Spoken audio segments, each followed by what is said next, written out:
Hey, what's up, everybody? Welcome back to the Tech 1-2 podcast. I'm your host, John Kampas. I'm super pumped today. We've got Mike DePalma from Datto in the studio talking about risk and how do you protect the business. So let's get started.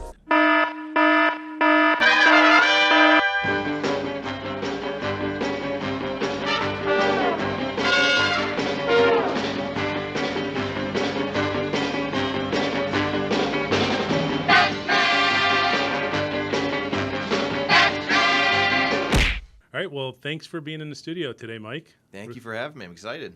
Man, how was the flight coming in? Flight was okay. It's a little bit of trains, planes, and automobiles, but made it up from Cincinnati this morning, so everything was good. I understood that reference. Tell us a little bit about what you do at Datto and a little bit of your background. Yeah. So I'm the Vice President of Business Development at Datto. I've been around at Datto around 8.5 years. Did about a year in the sales team and then moved over to this business development team. And we're really our kind of public-facing arm of the company. So we do a lot of these type of things, industry events.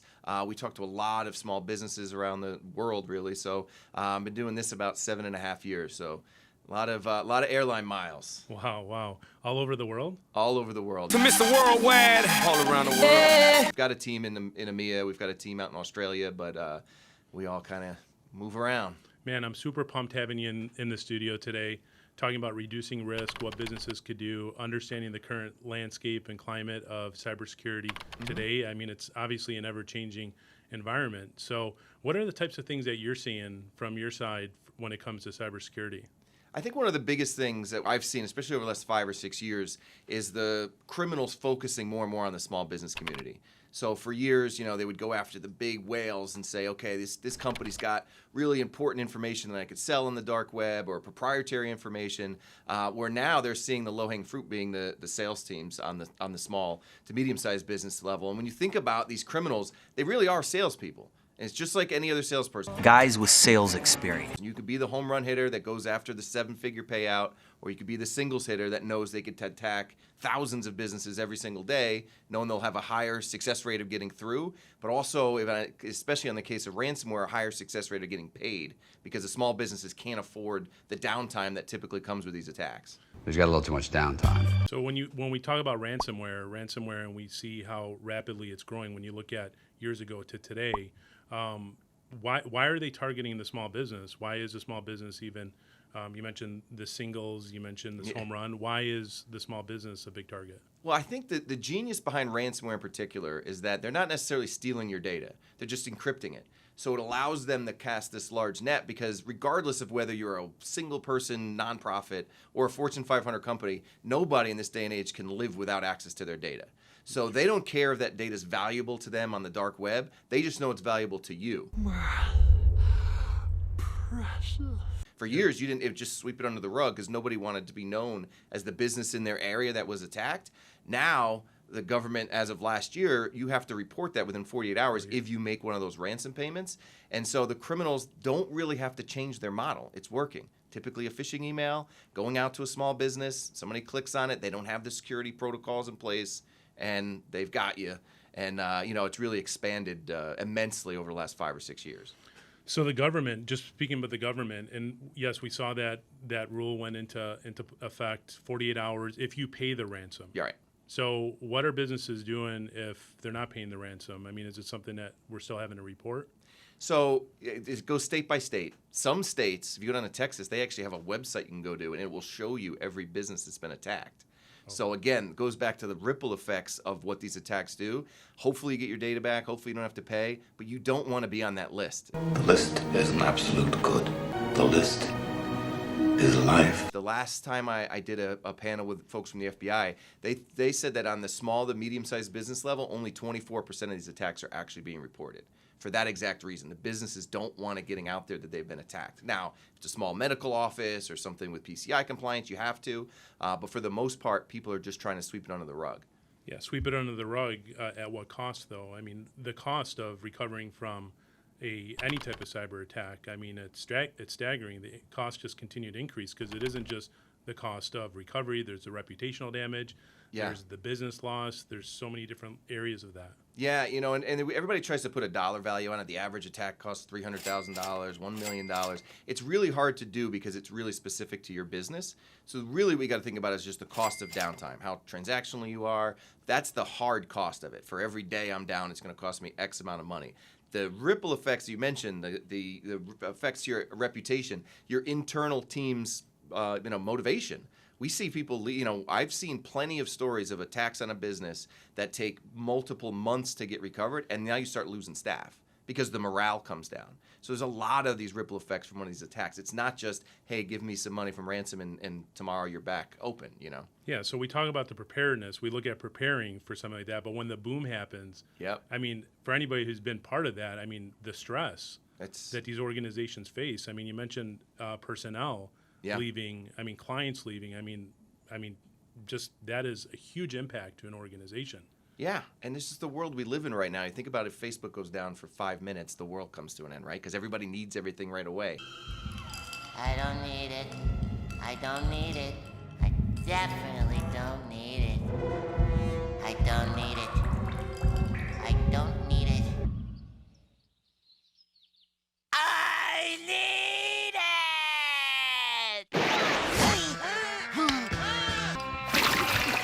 You made the right-hand side of the boom, we call it. What happens after that boom? How quickly are you detecting that attack? How quickly are you responding to it? Who's responsible for that? And then the goal is not just to get the data back. That's step one. It's really to get back into a production environment where it's business as usual, exactly the same as it was before the attack. And it doesn't happen, at a snap of fingers. I mean, it's very difficult to recover to the way it was previously, especially if you're not prepared for it.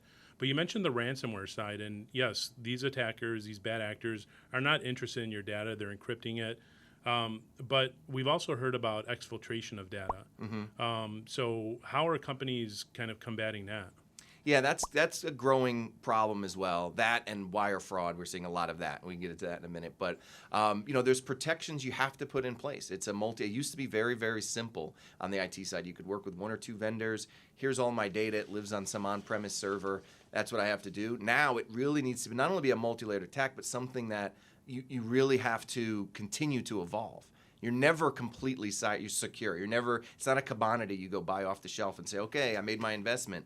It is an ongoing process, and it's more of a culture and a mindset of that preparation and the response, as opposed to something you can just go buy off the shelf. Absolutely. I totally agree with you. I mean, it's people, process, and product. It isn't just that product that we're purchasing. There's so much from the culture side of it. When we look at the culture, we speak with business owners every day, and we oftentimes find that CEOs aren't very interested in it. And some stats I've seen is, 60 to 70% of CEOs aren't even very interested in the cybersecurity side. So how can you drive a cybersecurity culture in a business if at the top they don't believe in it? It's amazing. I take personal offense to it because my whole job is to go around and do these, educational seminars. But that's exactly the number. Our number when we did our report for 2023, only 30% of business owners were highly concerned about this. And if you actually dig deeper and you find out how these criminals are getting in, typically it's the C-levels that open the gate because they don't go through the training. They don't, you know what I mean? So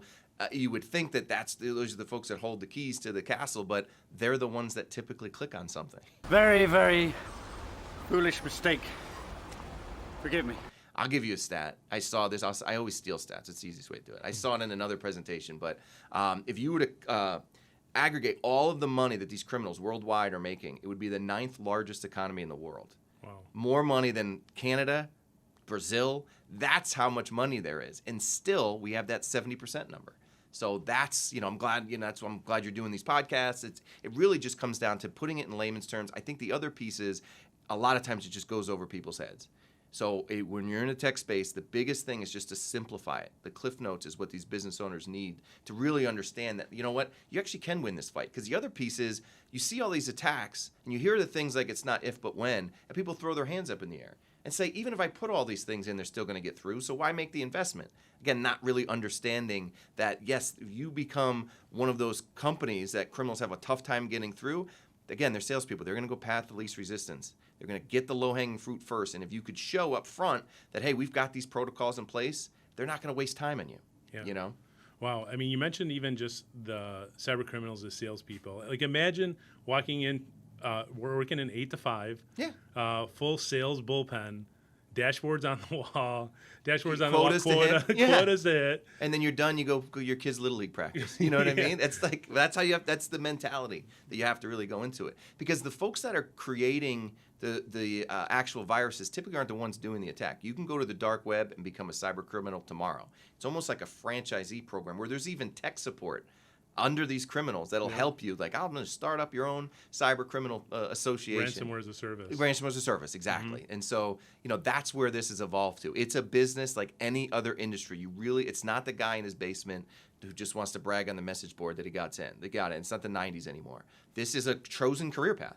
It's crazy to think about, but it really is. Subscription model. That's exactly right. Absolutely. So what are some of the common themes that we see as far as just industries? I mean, when you look at, you're working with so many partners, so many end customers. What are some of the common themes, especially from an industry perspective, as far as some of the most common industries that are being targeted? Yeah. So first, every industry is vulnerable, but what we see is they will attack based on what is the hot button topic at the moment. We saw in 2020, healthcare was the number one target because they were who was under more pressure in 2020 than the healthcare industry. What we saw in 2021 into last year was the manufacturing industry because we saw all the things with the supply chain. So they're going to be opportunistic. And they're going to see when we saw everybody have to go work remote, they were licking their chops because there's people in their kitchens, right? AKA Spider-Man, AKA the Spider Menace. But rest assured, dear viewers, we here at the Daily Bugle will not rest until we've uncovered the behind his web of lies. I'm Jay Jonas. 90% of these attacks occur because of user error, not necessarily a malicious insider, somebody not being trained. You mentioned the perfect thing early on, people, processes, and then the technology. You will prevent the vast majority of these attacks with simple things like training. Again, you go fill out an application for cyber insurance, they're going to want to see what your training process is. And if you start doing simple things like that, you'll see the click rates on those fake phishing emails drop almost immediately. So it really is creating that culture of security because that's how they're getting in. And that's why they're successful. They don't have to change their business model. Phishing emails are still the way that they do it. Now, it's not the phishing email from your long-lost uncle who says, send me $1 million. I'm going to make you a millionaire in my will. They're very good. We all give so much information freely. You can go find me on LinkedIn. You know where I went to school, previous employers. So now that criminal's got ammunition to craft an email that sure looks like every other email in my inbox. So again, it does come down to user error. It's a smarter business model for the criminals to just find that low-hanging fruit, the person who's not thinking in the terms of security, as opposed to those brute force Are losing attacks. our way of life and our culture. I think it really becomes more of a kind of a prescriptive style. This is the third time now we've talked about healthcare. I didn't plan on this, but now our third healthcare example. But if I go in and I have high blood pressure, my doctor's telling me you got to lose weight, you got to stop eating bad, you got to take medication, and it's my choice whether I do it or not. But this is what you need to do. The same thing goes for security. It's to say, look, here's where you are at right now. If you want to be secure, these are the things you need to do. Ultimately, Mr. Business Owner, it's your choice, but this is the reality of it. And business owners are looking for that. In our report, over 80% of the folks that were working with managed service providers wanted that MSP to drive their IT strategy. That's why they're paying you the money. You're the expert. You tell me. Once you've developed that trust, that's where, and those businesses are the ones that are more secure. No sign of the enemy. The fort is secure. There's a difference between compliance and security. Compliance is complying with some third-party regulation. Security is actually caring about, your business. And if you're focused on that security side, you should be compliant. Like, that's just the starting point of it. I can make a stubborn person compliant. You just opened up another can that I don't think we're going to be able to cover today. GRC, governance, risk, and compliance, and how important that is into the overall picture. Yeah. We can be here all That'd day. Be part two. Yeah, We'll do that's gonna have to be part two. But looks like we're out of time, Mike. I really appreciate you being in the studio today. Any closing thoughts for the audience? No, this is great. I'm so glad you invited me in here. I really appreciate it, and hopefully, at least a couple of takeaways for the folks that listened in. It is that culture. This is not something you're going to go buy a piece of technology and solve this. You solve it as a company-wide culture of security. Get the buy-in from everybody in your organization, and let every employee know how serious you take this. It will spread out to your clients. Your clients will feel that. So that would be the biggest takeaway for me. Wow, I appreciate that. Everybody, thank you for joining today. Culture of security. Culture security within your organization is extremely important. So thank you for tuning in. We'll see you next time. All right, thank you.